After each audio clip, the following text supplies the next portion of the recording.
Can you dig it, Coach? What a great night in Chicago sports. Double digits tonight. Double digits. How's it going, everyone? Welcome back to Windy City Digits Live. Bears and Bulls postgame edition tonight. Raise the roof tonight, buddy. We got Bears, Bulls on this side. We got Bears on this side. So I said that I saw today that it was basically Beantown versus the Bean today. And two Chicago versus Boston matchups tonight. Should have had the Red Sox versus White Sox. Sure. Consolation prize. So, if you would have told me at the beginning of the night that both the Bulls and the Bears would have had double digits wins tonight, what would you have told me? I would have been. You are out of your con picking mind, man. Well, you tell me that. You tell me that all the time. On both of them. Yeah, you tell me that all the time. So let's start with the Bulls tonight, since the Bears game is still finishing up as we're recording this. Let's do it. I'll put on some of the stats. Bulls win 120-102. Now, I was flipping back and forth between two. Actually, I had the Bulls game up on my computer, and I had the Bears game up on my TV. And before I blinked, the score was like 9-0 Boston. And then they were up again like 19 in the I think in the first quarter they were up 19, and the bench came in and kind of made a little run of it, but at the end of the first quarter they were down 39-30. But it was worse than that. We were down by 19 points in that first quarter. Yeah, the bench came in and made a nice comeback, right? Yeah. So they basically were outscored by 9 points in the first quarter. In the second quarter, we outscored them 35-15, and that's only because Marcus Smart had a late three at the buzzer. Otherwise, it would have been 35-12. That was a lucky bank shot, man. Right. So look, talk about that first quarter first. What did you like? What didn't you like? What did you see? It's the same thing again. It's the same thing about it's a slow start with the Bulls. What little bits and pieces if I saw of it, right? It was a slow start. It was Matthew. Boston just shooting well. Matt, what's going on, brother? They were Boston shooting lights out, man. Shooting lights out. They couldn't miss. It was almost like the exact opposite of the game on Saturday night versus Cleveland. Like it flipped. Like we had the hot start, and then Cleveland caught on fire. And tonight was the exact opposite, where Boston was on fire first, and then we ran away with it the second, third, and fourth quarter. Yeah, they shot 18 of 48 from 3-point range. We did 10 of 21. Now look, I'm going to say this. I said this the other night, and I think it was Skokes, and I think one of the other guys got on my case for saying that the defense was bad. And I was saying, look, it's not as bad as you think. When someone's shooting that hot, the defense isn't as bad as you think. Tonight, the second quarter, Derek Jones Jr. came and made a little bit of an impact, right? But they had a ton of open shots that they missed, which made the defense look even better. But don't kid yourself. I mean, the defense wasn't awesome to hold them to 15 points. They just missed a ton of shots. And I'm going to say it again. Like, I know someone was ripping me. I think it was Storm that was ripping the other night because they're saying they say it's like early in the season. Look, this is Boston's third road game in a row. And it is early in the season. Their legs gave out on them tonight. They came out firing now, just like the Bulls did the other night. Yeah, they did. And then the second quarter, they could not hit a shot. Well, our second unit, I would say, is stronger than the Celtics. Maybe defensively. No, absolutely defensively. Offensively, I'm not exactly sure. Smacked them on the boards. Because again, they missed a ton of shots. Look, I'm telling you, they missed a ton of shots. Okay, so what was their field? Oh yeah, their field goal percentage was 37%. Yeah, they missed a ton of shots and got a lot of rebounds. And ours was close to 50%. Yeah. Iowa's look, Iowa's 4 for 4 from 3 tonight. Rebounds here between the two teams. We out rebounded them by 15, 60 to 45. And how many extra shots did they take and miss? Who are you talking about? The Celtics? Yeah. Well, the Celtics took 13 more shots than us. So You're right. If they hit half of those, that's another 12 points, and it's a close game, 120, 114. Maybe. But that also takes out the number of rebounds possibly. That's why I'm saying like we out rebounded by a lot just because they missed a ton of shots today, and there was a lot of rebounds to be had. All right, so on that note, last year we didn't have guys that could rebound like this to begin with. So even if the other team missed shots, they were getting a lot of second chance opportunities. By the rebounding guys that we have on our team, that eliminates a lot of that second chance points. Look, so again, that is one benefit. Yeah, it is. Guys that we have. Look, don't get me wrong. Drummond had double-digit rebounds, which was great. 12 rebounds. Vooch, 23. Yeah. They mentioned on the broadcast. 6 shy of his they already knew that they were going to have the rebounding like a size advantage going into it because they didn't have Robert Williams. They already knew that, right?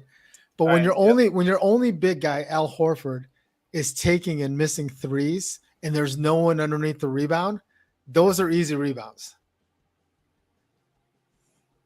Well, I mean, historically with the Bulls, that I wouldn't say rebounding is easy to them. I mean, even our guards aren't the best rebounders. Again, I think it's just and I know you hate it when I say this, right? But if you watch the game and you watch the tape, a lot of those rebounds were uncontested.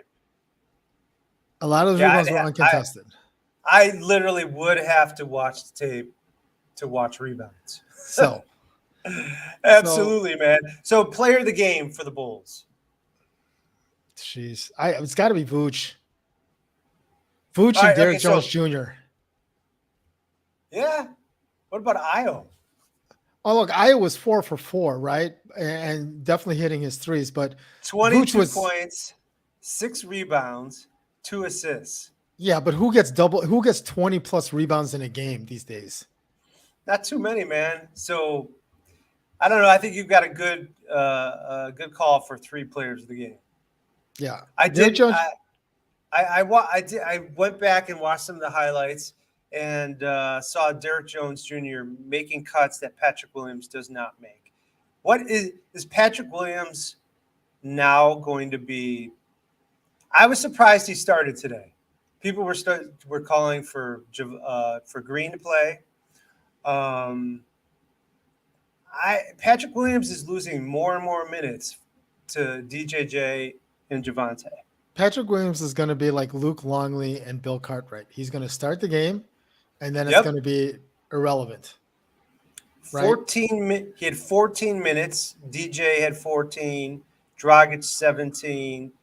Caruso 18. Javante 16, and Drummond 15. He got less minutes than all those guys combined, and he started. Yeah, because all those guys brought energy. DJJ brought energy to the game. He really kind of turned the game on the defensive side with, like, the stats don't show it. Like, if you look at the numbers, he didn't get a ton of blocks. I don't think he got a ton of rebounds. I don't think he got a ton of steals, but just his energy out there made a difference. Hey, you know what? You know what? Also, I noticed too with Io hitting the 3-point shot. They were actually playing up close to him towards the end of the game, where he took I think he took Tatum to the hole. He took 2 guys to the hole, really good layups. So if he continues to knock down that 3-point shot, he's going to be even more dangerous and be able to cut and drive to the basket. He could be a really good double threat. Yeah, I agree. But this is where he's just got to be consistent, right? I mean, the other night he was 0 for 5 from 3. Tonight he was 4 for 4. And again, I'll bring it up again. And Crowley, you weren't here the other night, but again, I'll say it again. They just didn't have the legs the other night, and their shooting went to crap. Tonight, they got a chance to. They had a day of rest at home. They kind of regrouped, gathered themselves, and they played well tonight. So, Yeah, I don't agree with the leg thing on the first 3 nights, but future-wise, back-to-back, I would agree with you. but well, Boston didn't play last night either. Yeah, I know. So where were their legs? This is their third road game in a row. Even Stacey King brought up about how brutal their schedule is in the first 2 weeks and traveling. Yeah. Well, hey, the Bulls are 2-2. They could have been 3-2 if they got that fall call. I'm happy. I'd be happy in this first 10 games if they were 500. Yeah, it's going to be a rough stretch. The next 2 games, hopefully they'll be able to, get a couple wins before they have to play the Sixers on Saturday night. So, did you like the ball movement before we go to the Bears? Just real quick. See, even Crowley agreed. You know what? You just like to jump on things, dude. Yes, they were sluggish, man. That doesn't mean they should have been. Jesus Christ. I'm just saying that's how that's how it looked. That's why they didn't shoot well. They didn't shoot well. They didn't play hard. Didn't have the legs. All right, whatever. Did you like the ball movement today? I like the energy once they started to once they got it, like close to, I think it was like within 4. Actually, the whole comeback when Derrick Jones Jr. came in, the energy was pretty good. The movement was pretty decent. But I think they were also trying to make sure that they established Vooch down low because they definitely had a size mismatch. That is absolutely true. And I really wish they would do that more often because even in the last game that they played, they could have went to Vooch and fed him even more. Well, they needed to do it more in the third quarter. There was an opportunity in the third quarter. They went really small, and Grant Williams was the guy defending Vooch, and they didn't go down to him for like a 3 or 4 minute stretch. Yeah. They had a chance to go down to him, and they didn't. And I wish they would have, but oh well. So. All right. Let's talk about the biggest shocker, because I think as much as it was shocking for the Bulls to beat the Celtics by that much, I am more shocked about the game against the Patriots.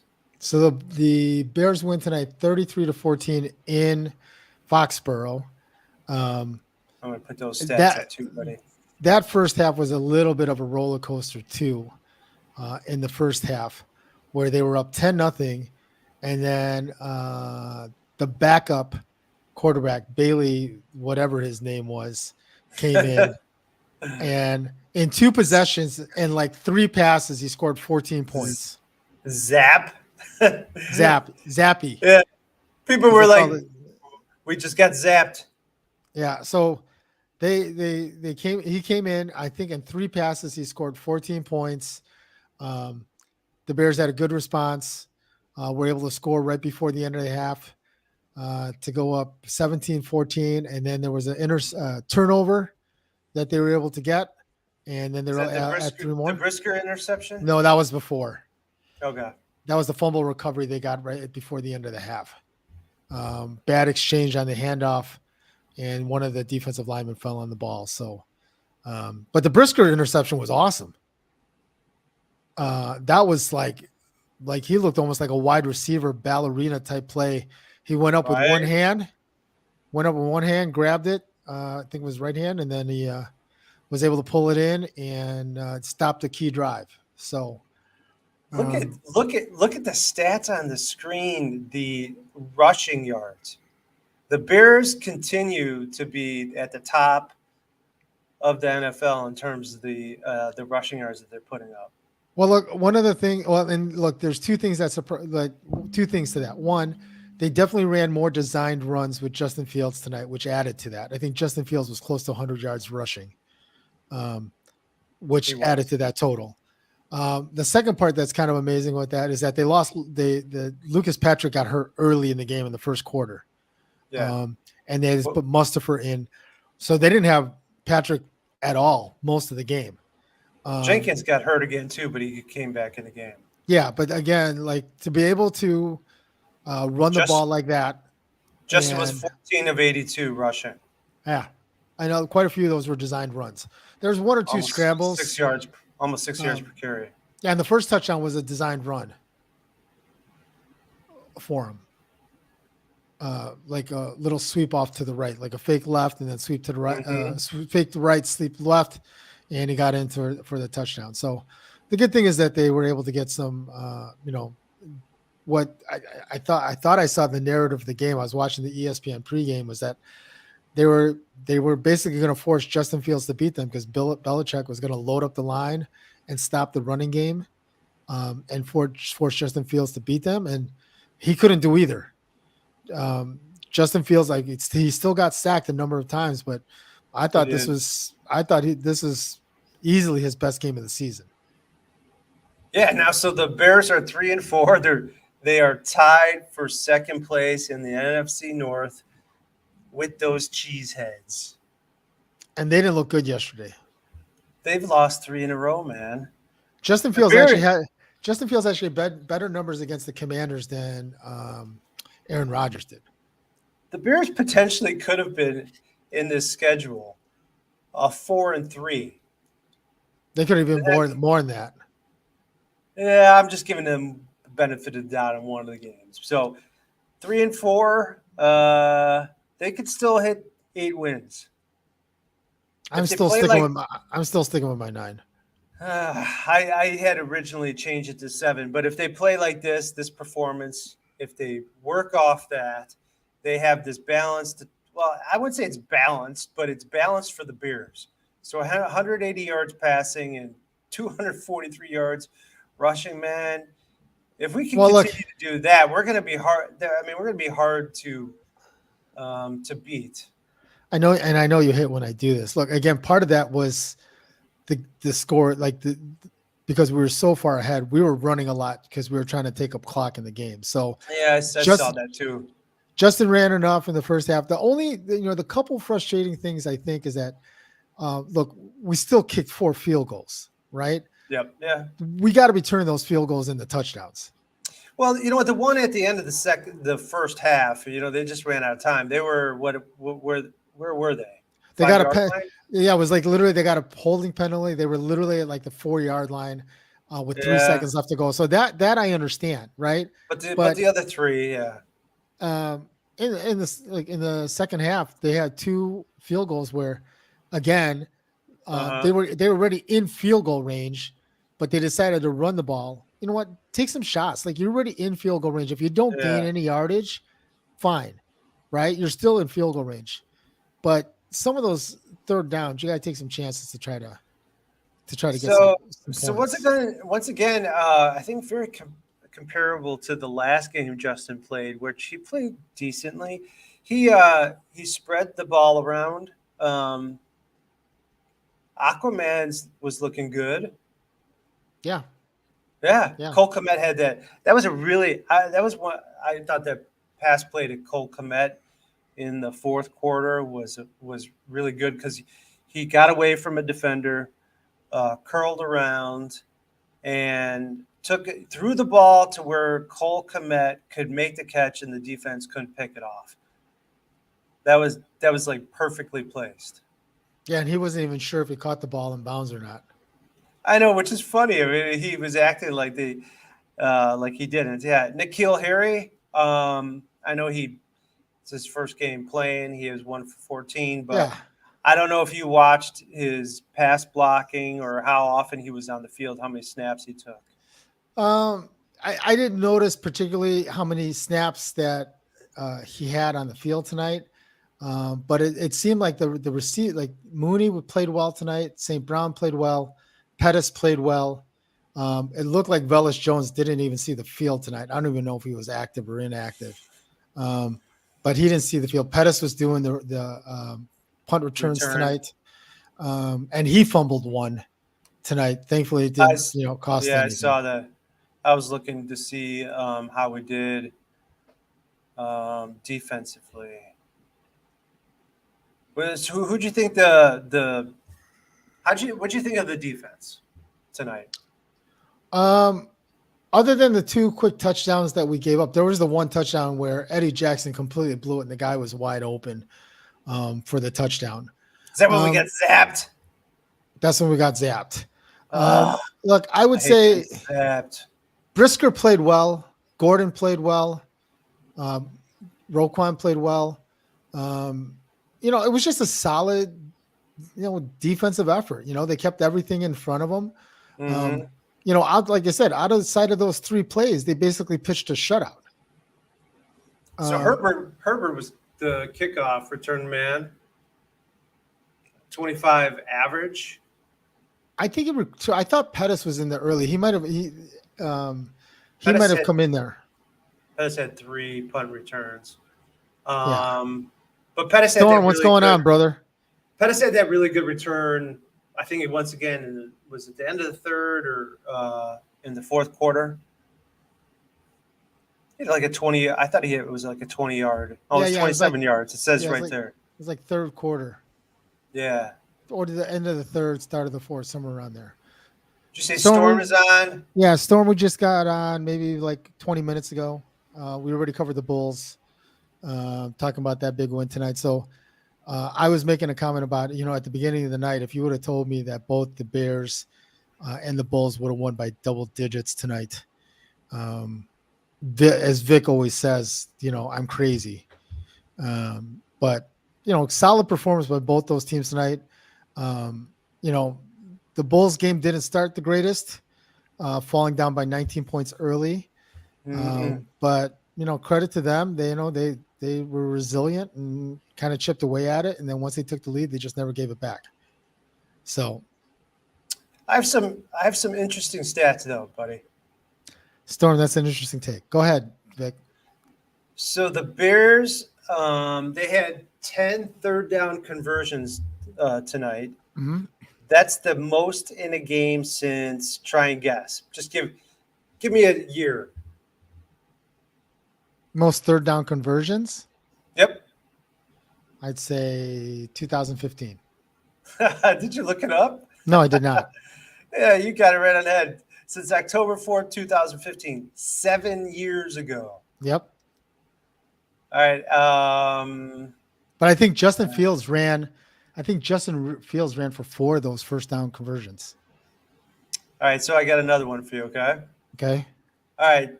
This is the most points the Bears have scored since when?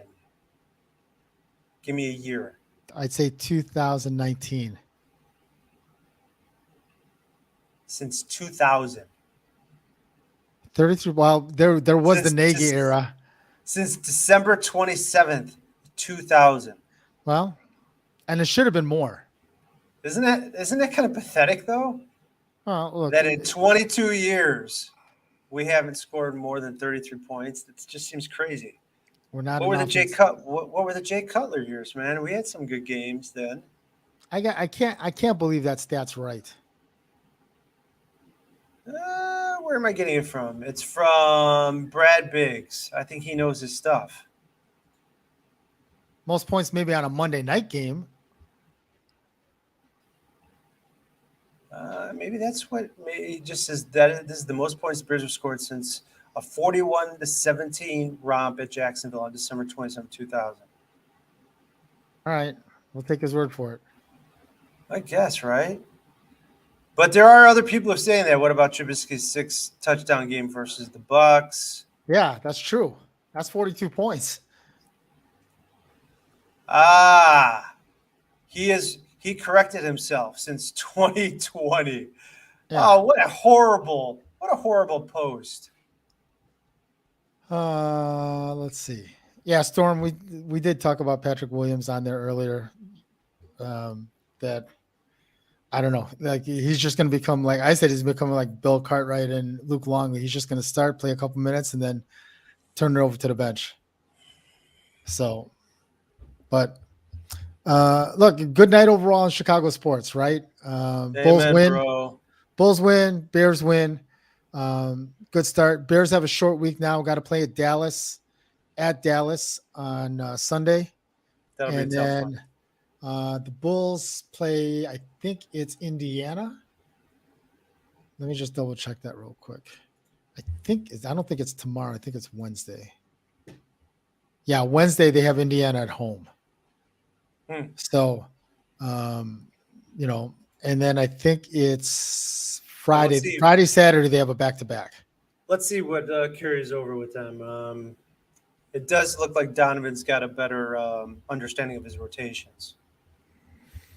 They left Levine in with the second unit a little bit more. I kind of like that. Mm-hmm. Yeah, they took Levine out early, and then when he took Vooch and DeMar out, he put Levine back in. Yeah, I mean, I think that's a great idea. I mean, I think that's what he should have been doing earlier, but he's toying around. Yeah, I just don't know how long he can go 11 deep in a game. Well, I mean, maybe that's one of the strategies to keep these guys a little healthier during the season for the long run, for the long haul. Because they did mention today that officially, unofficially, that AC is kind of on a minutes restriction. They don't want to really play him more than like 25, 27 minutes a night. So he's kind of an unofficial restriction. Zach is basically kind of teasing the media and saying like he doesn't know if he's going to play back-to-backs or when he'll play back-to-back games. Yep. So and they have a back-to-back this weekend. So Friday night they play San Antonio, and then Saturday they play Philadelphia, which is a weird combination as far as like travel schedule. But well, it's a kind of it's a weird thing with the Bulls right now. So last year we said they couldn't beat top teams, and right now they beat Miami and Boston. And if you would have told me out of those 4 games in the beginning of the year that they would have won 2 of those games, I really would have thought they would have won the 2 they lost versus Boston and Miami. So maybe we got a different. You mean Washington? Yeah. No. Yeah. You thought we would have a different Bulls. I thought we would have beat Washington and Cleveland. And lost to Miami and Boston. Yeah, that's what I would have thought of. But you know what? Hey, we've had some other Bulls teams that played down to the level of competition. That was kind of like the end of the Jimmy Butler era. We didn't. We could play really well against some of the good teams, but when we played some of the weaker teams, we played down to their level. Yeah. So hopefully we're not like that.